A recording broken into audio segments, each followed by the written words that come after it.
विकास गाथा को जन जन तक पहुंचाने के लिए शुक्रवार को खासरोद नाके से विकास यात्रा का शुभारंभ समारोह पूर्वक हुआ। इस अवसर पर अतिथि के रूप में कैबिनेट मंत्री सुल्तान सिंह शेखावत, पूर्व विधायक दिलीप सिंह शेखावत आदि ने शिरकत की। अध्यक्षता नगर पालिका अध्यक्ष संतोष ओपी गहलोत ने की। अतिथियों ने मां सरस्वती का पूजन व माल्यार्पण कर कन्या पूजन किया। जिले की उपाध्यक्ष और समिति के अध्यक्ष मेरी बड़ी बहन आदरणीय बबीता दीदी से भी विनम्र निवेदन करूँ, कृपया आप भी मंच पर पधारें। बबीता दीदी, कृपया आप भी मंच पर पधारें।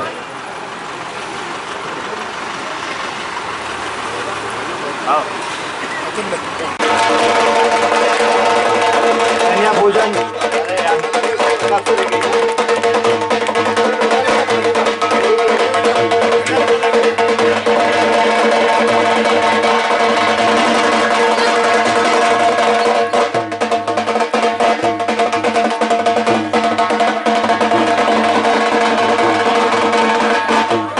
जितने भी पार्षदगण पधारे हुए हैं सभी से विनम्र निवेदन है, कृपया आप कन्या पूजन में आगे पधार जाए।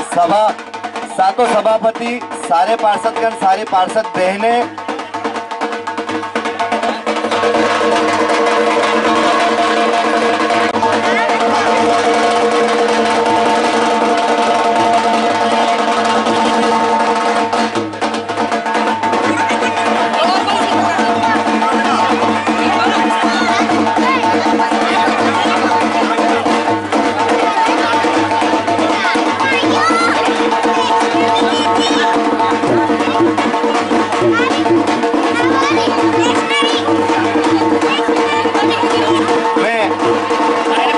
जी से भी आग्रह करूंगा कि वो भी आए और कन्याओं का पूजन करें।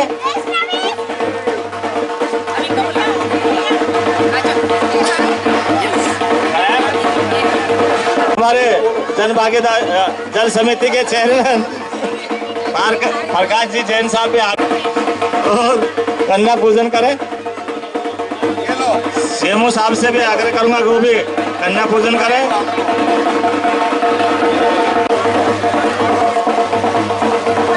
हमारे सभी पार्षद बहनें और भाई कन्या पूजन करें। मैं सज्जन सिंह शेखावत जी से भी आग्रह करूंगा कि वो भी आए और कन्या पूजन करें।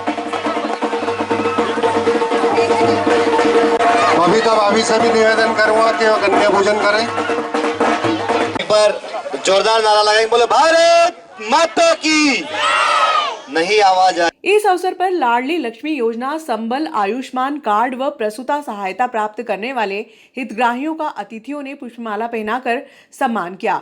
इस मौके पर बच्चों को कॉपी और पेन का वितरण भी किया गया। विवाह, पढ़ाई लिखाई, पालन पोषण के स्वरूप प्रदान की जाएगी। हमारे यशस्वी माननीय मुख्यमंत्री जी की महती योजना के उसमें अगली कड़ी में मैं आमंत्रित करेगी तो इसको 1 लाख रुपए का राशि हमारी इस योजना के तहत प्रदान की जाएगी। हमारे अतिथियों के द्वारा महती योजना है, इसके तहत हमारे यशस्वी प्रधानमंत्री, हमारे यशस्वी मुख्यमंत्री इन बालिकाओं का पूरा जीवन अगले क्रम पत्र देकर इस विकास यात्रा का यहाँ से आगाज करेंगे और जिस वार्डों में जाएगी यात्रा निश्चित ही हर वार्ड में कुछ न कुछ विकास का आने वाला जीवन बिल्कुल स्वरूप होगा।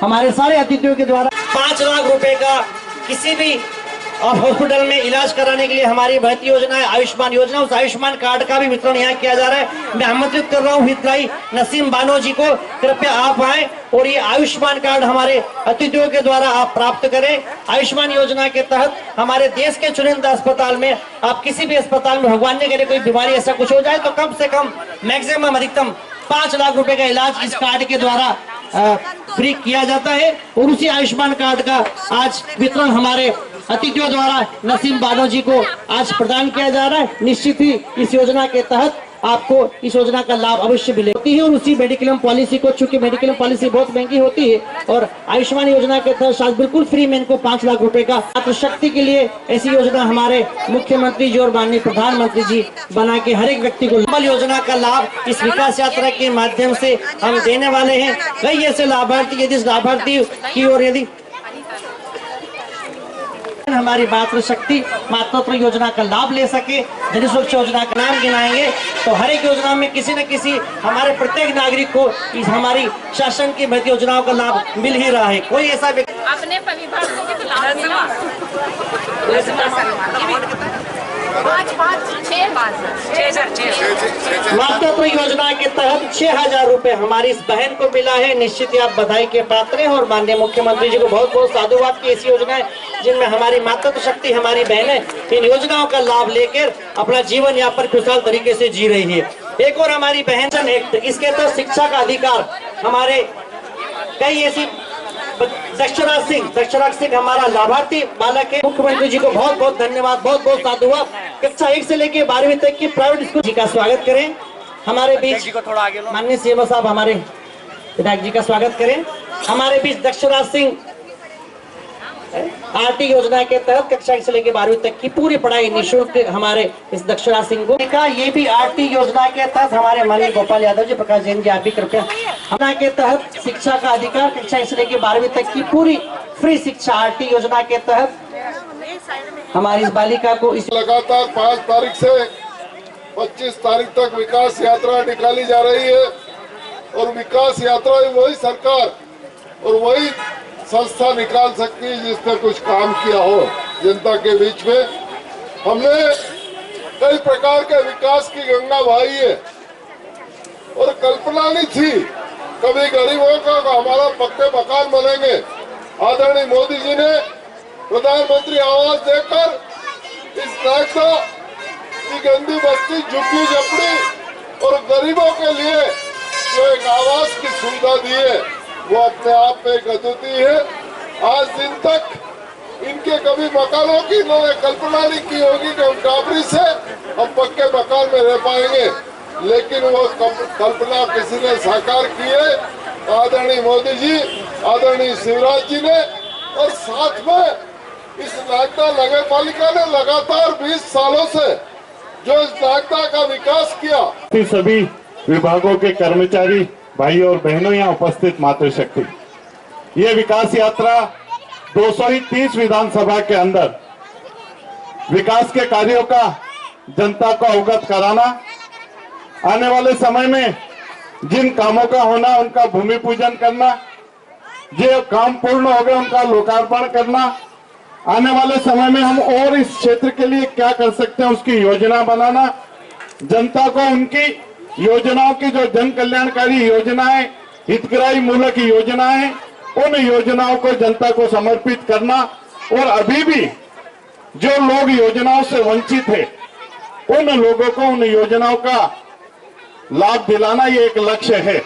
मुझे प्रसन्नता है कि इस क्षेत्र के सभी हमारे जनप्रतिनिधि, शासकीय कर्मचारी जितने सजग है। कल की मैं आपको घटना बताऊं कि पारदी गांव के अंदर, चूंकि पारदी अनुसूचित बाहुल्य गांव है और उनके जाति प्रमाण पत्र नहीं होने के कारण उनकी पात्रता पर्ची नहीं बनी थी। जो माननीय मोदी जी और शिवराज जी 1 रुपए किलो गेहूं देते हैं, उस योजना से वो वंचित थे। हम लोगों ने बातचीत करी, एसडीएम साहब ने वहीं पर आदेशित करा कि 25 फरवरी को वहां पर उसी गांव में कैंप लगाएंगे और कैंप लगा के उन लोगों का जाति प्रमाण पत्र बन के उनकी पात्रता पर्ची को ऑनलाइन पंजीयन करके और उसका लाभ दिलाएंगे। मैं आप सब लोगों से कहूंगा कि ऐसे जनप्रतिनिधि और एसडीएम साहब के लिए जोरदार ताली बजा के इनका स्वागत करें, अभिनंदन करें। कोई भी नहीं हटा पाएगा, ये हमारे विधायक साहब ने कहा है। बहुत बहुत धन्यवाद। मैं हमारे अगले वक्ता के रूप में हमारे नगर पालिका के द्वारा आपसे एक फार्म भरा जाएगा। उस फार्म के माध्यम से आपको 1-1 हजार रुपया आपके खाते में सीधा आएगा। आप 8 मार्च को अपना फार्म भरवाइए।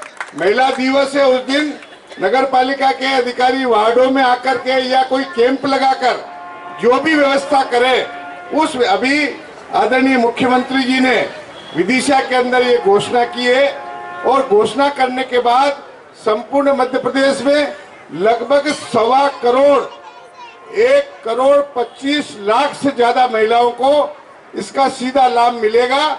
इसलिए आप लोगों से आग्रह है कि इस पूरी योजना का लाभ उठाइए। मध्य प्रदेश की सरकार हो या भारत की सरकार हो, दोनों सरकारें लगातार इस बात की कोशिश कर रही, हिंदुस्तान में इनकम टैक्स पेड को छोड़कर, बड़े धनाढ़ व्यक्ति को छोड़कर, उद्योगपतियों को छोड़कर 100 में से 92 लोगों को सरकार की किसी न किसी योजना का लाभ मिले, और इसके लिए योजनाओं का लाभ सरकार लगातार दे रही। 2008 के बाद मोदी जी की सरकार, 2003 से शिवराज जी की सरकार संपूर्ण देश और प्रदेश के अंदर और हमारे इस नगर के अंदर विभिन्न योजनाओं का लाभ दे रही। पूर्व वक्ताओं ने जो कहा मैं उसको दोहराना नहीं चाहता, क्योंकि यात्रा आगे भी जाएगी। मैं आप लोगों से यही आग्रह करना चाहता हूं, सरकार को योजना बनाना सरकार का काम है, परिषद का काम है प्रस्ताव पास करना, विकास कराना पार्षद का काम है, विकास कराना नगरपालिका का काम है, विकास कराना सीएमओ का काम है। हम जागरूक रहेंगे, निश्चित रूप से रोटी, कपड़ा, मकान, शिक्षा, स्वास्थ्य, ये सारा का सारा लाभ सरकार हमको सामूहिक रूप से दे रही है। 80 करोड़ लोगों को अन्न का जो भुगतान, अन्न जो दे रही है उसी में दे रही है। रहने के लिए सारे लोगों को मकान की व्यवस्था कर रही है। जिनको मकान नहीं मिले, 2024 तक इस नागदा नगर में एक भी व्यक्ति ऐसा नहीं बचेगा जिसका मकान कच्चा है, उन सबको मकान मिलेगा। इसलिए आप लोगों से आग्रह है कि सरकार की योजना को समझें, सरकार की योजना को जानें, और जान करके अपने वार्ड के जनप्रतिनिधि के माध्यम से, अधिकारियों के माध्यम से, नगरपालिका अध्यक्ष के माध्यम से सारी योजनाओं का लाभ प्राप्त करें। और मैं आज के अवसर पर आपको बताना चाहता हूं, मध्य प्रदेश सरकार और हमारे मंडल की 2 महती योजना, संबल योजना और कर्मकार मंडल की योजना में पिछले 2 वर्ष में इसी नागदा में, इसी नगरपालिका और जनपद के द्वारा 103 करोड़ रुपया इसी जनपद में, इसी नागदा में बटा है। और वो केवल इसलिए बटा है कि वो पात्र व्यक्ति थे और पात्र व्यक्तियों को उसका लाभ मिलना चाहिए। अभी इस राख के ढेर में एक बागरी का बच्चा इसमें दब के मर गया था, एक की टांग टूट गई थी उम्र निके की। उस बागरी के बच्चे को 4 लाख रुपया उसका स्वीकृत हुआ है, उसको 4 लाख रुपए मिलेगा, और जिसकी टांग टूटी है उसको 1 लाख रुपए मिलेगा।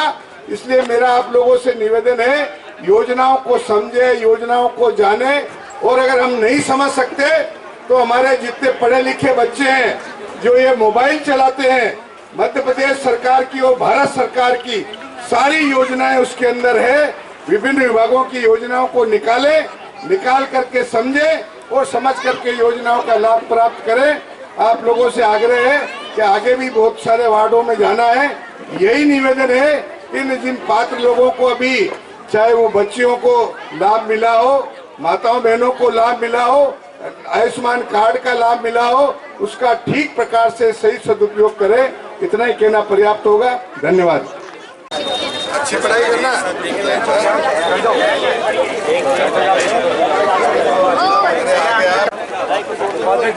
बेटा जल्दी आओ, जल्दी आओ, आ जाओ बेटा, आ जाओ गुड़िया, ये इधर आगे आ जाओ बेटा, और तुम ऊपर आ जाओ, आ जाओ, आ जाओ, आ जाओ। जिला के उपाध्यक्ष राकेश यादव जी का भी वो स्वागत करें। वार्ड क्रमांक 5 में 29 लाख रुपए की लागत से निर्मित होने वाले सीसी रोड का भूमि पूजन, वार्ड क्रमांक 1 में 21 लाख की लागत से निर्मित होने वाले संजीवनी क्लिनिक का भूमि पूजन अतिथियों द्वारा किया गया। वार्ड नंबर 5 के हमारे विजय सिंह जी, पार्षद जी, भाभी जी हमारी विजय भैया, वार्ड नंबर 5 के हमारे बीच में है। वार्ड नंबर 1 की पार्षद हमारी बहन उषा। 5 में आज और लाइट के पोल भी लगने का आज यहीं पर भूमि पूजन किया जा रहा है। लाइट के पोल भी आज से हमारे वार्ड नंबर 5 की जो प्रमुख मांग थी उस मांग को भी हमारी विकास यात्रा के माध्यम से हमारे मध्य प्रदेश की सरकार और नगर पालिका परिषद नागदा में आज से कार्य प्रारंभ किए जा रहे हैं। हमारे दोनों ही पार्षद दल, हमारे मंडल अध्यक्ष, हमारे सारे पार्षद भाई, साहिल भाई, हमारे भवानी भैया, हमारे विजय भैया, कुरवाल जी, राकेश यादव जी, अशोक मावत जी, हमारे मोती भैया, हमारे प्रकोष्ठ के आदरणीय छोटे भैया, हमारे शरद चौहान जी, अब्बास अली, हमारे सभी हम सबके बीच उपस्थित हमारे बंटी चक्कर जी, हमारे नरेंद्र शेखर जी, हमारे इस PWD के हमारे सभापति आदरणीय महेंद्र सिंह धोनी जी, हमारे CMO साहब, सभी हमारे अतिथि सज्जन सिंह शेखावत जी, हमारे अब्बास अली, हमारे लोकेन के, हमारे युवा मोर्चे के नगर के अध्यक्ष भाई रूपान ठाकुर जी, और आप सभी लोग हम सबके बीच उपस्थित शिवराज जी चौहान जी, और हमारे देश के यशस्वी माननीय प्रधानमंत्री नरेंद्र मोदी, जिनके नेतृत्व में लगातार हमारा देश, भारत देश लगातार विकास की गति को अग्रसर हो रहा है। ऐसे हमारे प्रधानमंत्री और बहुत ही हमारे वार्ड नंबर 5 के पार्षद विजय सिंह जी द्वारा सर्वप्रथम गणेश जी की वंदना करी। दोनों ही कार्य का भूषण हमारे अतिथियों के द्वारा किया गया है। निश्चित ही ये 20 लाख और लगभग 50 लाख का निर्माण कार्य का भूषण आज हमारे अतिथियों द्वारा इस विकास गाथा के माध्यम से कुछ कुर्सियां भी लगा दे। सुविधा टेंट हाउस के हमारे संतोष जी कृपया कुछ हमारे हितग्राही में कृपया मंच पर अपने स्थान ग्रहण करें। साथ ही मैं निवेदन करूंगा वार्ड नंबर 1 के हमारे पार्षद हमारी बहन उषा दीदी वार्ड नंबर 1 के हमारे सारे पार्षद भाई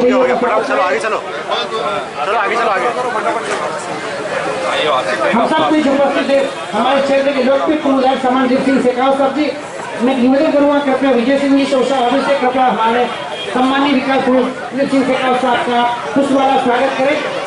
हमारी बढ़ती जगह आदरणीय गौरव भैया मंच पर अपना सम्मान। आंगनवाड़ी कार्यकर्ताओं को जनप्रतिनिधि भ्रमित कर रहे हैं। आंगनवाड़ी की हड़ताल को लेकर श्रमिक नेता भवानी सिंह शेखावत ने बताया कि कुछ जनप्रतिनिधियों द्वारा आंगनवाड़ी कार्यकर्ताओं व सहायिकाओं को भ्रमित किया जा रहा है कि ESI, PF, ग्रेजुएट व पेंशन के लिए मुख्यमंत्री द्वारा महापंचायत का आयोजन किया जाएगा, जिसमें आंगनवाड़ी कार्यकर्ताओं को अपनी सहभागिता सुनिश्चित करनी होगी। श्रमिक नेता शेखावत ने कहा कि जिस संस्थान में 20 या उससे अधिक कर्मचारी सेवाएं दे रहे हैं तो वह नियम स्वतः ही लागू हो जाते हैं। इसके लिए प्रदर्शन या हड़ताल करने की आवश्यकता बिल्कुल नहीं है। उन्होंने कहा कि आंगनवाड़ी कार्यकर्ताओं की संख्या 20 से अधिक है, ऐसे में उन्हें ESI, PF, ग्रेजुएट व पेंशन की पात्रता है, जिसके लिए प्रदर्शन या हड़ताल करने की आवश्यकता नहीं है। शेखावत ने बताया कि कोरोना काल में यदि किसी आंगनवाड़ी कार्यकर्ता की मृत्यु हुई है तो उसको 4 लाख रुपए की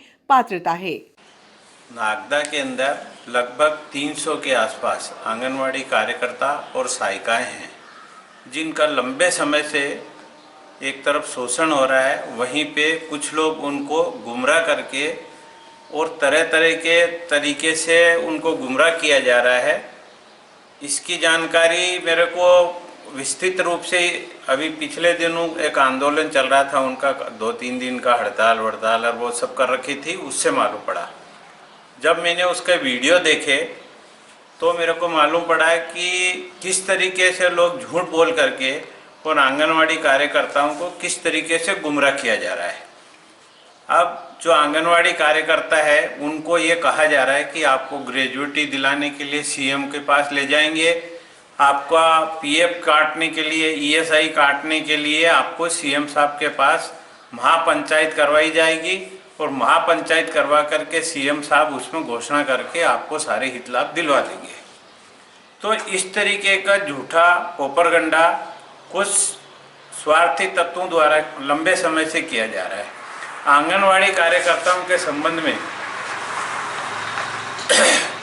2025 अप्रैल 2022 को माननीय सुप्रीम कोर्ट ने एक विस्तृत आदेश पारित किया है और उस आदेश के अंदर स्पष्ट निर्देश मध्य प्रदेश शासन को दिया है कि आंगनवाड़ी कार्यकर्ताओं को ग्रेजुएटी की पात्रता है, आंगनवाड़ी कार्यकर्ताओं को ESI की पात्रता है और कर्मचारी भविष्य निधि यानी PF की पात्रता है, जिससे उनको पेंशन की भी पात्रता है। ये सारी चीज़ें उन उद्योगों में या उन संस्थानों में उसी दिन से लागू हो जाती है जिस दिन एक संस्थान के अंदर 20 कर्मचारी नियोजित हो जाते हैं। जैसे आंगनवाड़ी के अंदर जैसे ही 20 कर्मचारी नियोजित किए थे नागदा के अंदर, उसी दिन से उसके ऊपर ESI लागू हो गया, उसी दिन से उसके ऊपर PF लागू हो गया और उसी दिन से उसके ऊपर वर्कमैन कंपनसेशन एक्ट लागू हो गया। अब वर्कमैन कंपनसेशन एक्ट 1923 ये कहता है कि कोई भी कर्मचारी यदि कार्य के दौरान किसी भी तरीके से उसकी दुर्घटना में मृत्यु हो जाती है तो उसके आश्रित को छटनी मुआवजा देने का प्रावधान है। और ये जो कोरोना काल में भी कुछ मेरे को ऐसी जानकारी में आई है, पूरी जानकारी मुझे नहीं है, क्योंकि मेरे को कुछ लोगों ने, आंगनवाड़ी के लोगों ने बताया था, तो मैंने कहा उनके नाम पत्ते मेरे को ला देना, उस पर हम कार्रवाई कर देंगे और उनका हित लाभ दिलवा देंगे।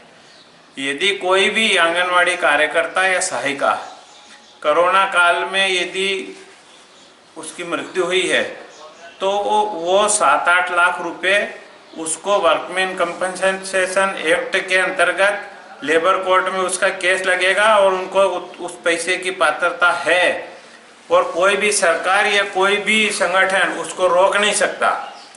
लेकिन यहाँ पर ये स्थिति है कि कानून बना हुआ है, उस कानून को या तो समझ नहीं रहे या लोगों को गुमराह करके और लोगों के हितों के ऊपर कुठाराघात किया जा रहा है। इसलिए आंगनवाड़ी कार्यकर्ताओं को के लिए मैं पुनः एक बार उनको सूचना देना चाहता हूं कि उनके ऊपर ईएसआई एक्ट लागू है, उनके ऊपर पीएफ एक्ट लागू है, उनके ऊपर ईएसआई कर्मचारी कंपनसेशन एक्ट 1923 लागू है और उन पे ग्रेजुएटी भी लागू है। ये 4 कानून उनके ऊपर जिस दिन से यहाँ उन आंगनवाड़ी में 20 लोग शुरू हुए, मतलब 20 लोगों की संख्या ही उसी दिन से लागू हो गया। अब यदि वो पालन नहीं कर रहा है तो पालन करवाने की मांग करना चाहिए। ये मांग जो की जा रही है कि उनके ऊपर ये लागू किया जाए, वो बहुत ही शर्मनाक बात है, क्योंकि जब कानून लागू है तो उस कानून लागू होने की बात करना तो एक व्यर्थ की बात है। इसलिए आंगनवाड़ी कार्यकर्ताओं को विशेष रूप से मैं उम्मीद करता हूं कि आपके चैनल के माध्यम से उनको ये जानकारी मिलेगी और उससे उनका हित लाभ होगा। बड़ौदा से धराया 5,000 का इनामी बदमाश। आर्म्स एक्ट एनडीपीएस एक्ट में स्थायी वारंट जारी हुआ था। पुराने केस में फरार चल रहे बदमाश को मंडी पुलिस ने पकड़ा है। लंबे समय तक फरार रहने की वजह से पुलिस ने इस पर 5,000 रुपए का इनाम घोषित कर रखा था। टीआई श्यामचंद्र शर्मा ने बताया, आरोपी इमरान पिता ईरान खान, उम्र 32 वर्ष, निवासी ग्राम देवलजी, थाना अरनोद, जिला प्रतापगढ़, नागदा थाने में आर्म्स एक्ट व एनडीपीएस एक्ट में केस दर्ज हुआ था। न्यायालय में पेश नहीं होने पर इसके विरुद्ध स्थायी वारंट जारी किया गया था। आरोपी को पकड़ने के लिए पुलिस ने इसके गांव में दबिश देने की तैयारी कर रही थी कि इसके बड़ौदा जिला रतलाम में होने की सूचना मिली। एएसपी आकाश भूरिया, सीएसपी पिंटू कुमार बघेल के मार्गदर्शन में टीम गठित कर बड़ौदा से आरोपी को गिरफ्तार किया गया।